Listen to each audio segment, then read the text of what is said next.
അപ്പൊ ഇനി അച്ഛയും അമ്മയും നാളപ്പനും ഇവിടെ ഒറ്റയ്ക്ക്.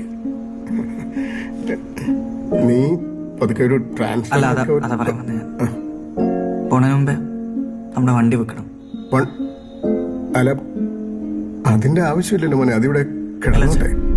ഞാനല്ലാതെ വീട്ടിലെ വണ്ടിയുടെ ആവശ്യമില്ലല്ലോ. ഇവിടെ ആരോടിക്കാനാ? അതിന് നീ നാടുവിട്ട് പോകുന്നല്ലോ, ഇടയ്ക്കൊക്കെ ലീവിന് വരില്ലേ, അപ്പൊ ഓടിക്കാലോ അല്ലേ? ഇല്ലമ്മ, ഇത്ര നല്ലൊരു കമ്പനിയിലൊക്കെ ജോലി ഇട്ടിട്ട് ഇനി വണ്ടി ഒന്നും ശരിയാവില്ല. നമുക്ക് പുതിയൊരു വണ്ടി വാങ്ങാം. പുതിയത് വാങ്ങാം, പക്ഷെ നാണപ്പനെ കൊടുക്കണ്ടല്ലോ. അച്ഛൻ 2 വണ്ടിയൊക്കെ ഒരുമിച്ച് മെയിൻറ്റെയിൻ ചെയ്യാനുള്ള സിറ്റുവേഷൻ ഒക്കെ ഉണ്ടോ നമുക്ക്? അല്ല മോനെ, നീ പോയി കഴിഞ്ഞാലും ആ വണ്ടി ഇവിടെ ഉമ്മർത്ത് കിടക്കുമ്പോ നീ ഇവിടെ ഉള്ള പോലൊരു തോന്നലാണല്ലോ ഞങ്ങക്ക്. അച്ഛൻ ചീപ്പ് സെന്റിമെന്റ്സ് ഒക്കെ ഒന്ന് നിർത്തുവോ? ആ വണ്ടി ഓടിത്തു കഴിഞ്ഞു, അതിന്റെ കാലം കഴിഞ്ഞു.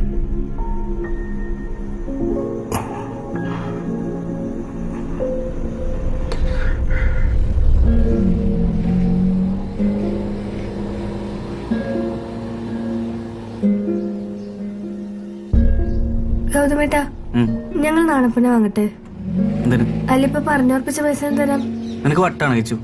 നമ്മൾ ഇത്ര ഓടിച്ചോളിച്ച് ഇപ്പൊ 8 വണ്ടി ഓടിച്ചത് നിനക്ക് എന്താണ് കാര്യം? വെറുതെ കാശുകളാനായിട്ട്. അതല്ലേട്ടാ, എന്റെ അച്ഛന്റെ ജീവനം കൊണ്ടുകൂടിയ വണ്ടിയല്ലേ, അതിവിടെ പോകുമ്പോ എന്തോ പോലെ. ഇതൊരു യന്ത്രമാണ്, 2 ജീവനുള്ള സാധനമല്ല. വെറുതെ ആവശ്യമില്ലാത്ത ഇമോഷൻ നിന്റെ അടുത്ത് കാണിക്കേണ്ട കാര്യമില്ല, മനസ്സിലായോ? അത് ഞാൻ തുറക്കാം. ലോക്ക് ചെറിയൊരു കംപ്ലൈന്റ് ഉള്ള, നമുക്ക് മാറ്റാതെ. ഇതിന്റെ ക്ലച്ചും കംപ്ലൈന്റാ. ക്ലച്ച് ലൂസ് അല്ലേ? പിന്നെ വയറിംഗ് ലൂസാ. അതിന്റെ കൂടെ കുറച്ചിട്ട് തന്നാൽ മതി. ഈ പേപ്പറും സൈൻ. അത് ഞാൻ ഇപ്പൊ തന്നെ ചേച്ചിട്ട് കൊണ്ടുവരാം. ഓക്കെ. അച്ഛൻ ഒന്ന് ഒപ്പിടണം.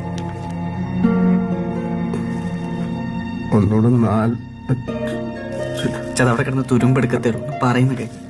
ഒപ്പിട്.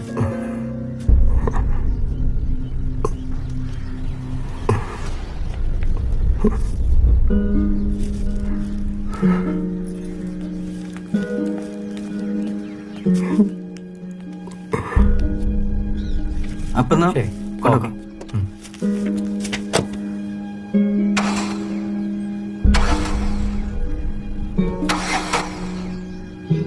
ഒരു മിനിറ്റ്, ഞാനൊന്ന് നോക്കട്ടെ. ഒന്ന് കാലൊന്ന് കൊടുത്ത അത്രേ ഉള്ളൂ. വലിയ വിഷയമുള്ള കാര്യമൊന്നുമില്ല. ശരി. ഓ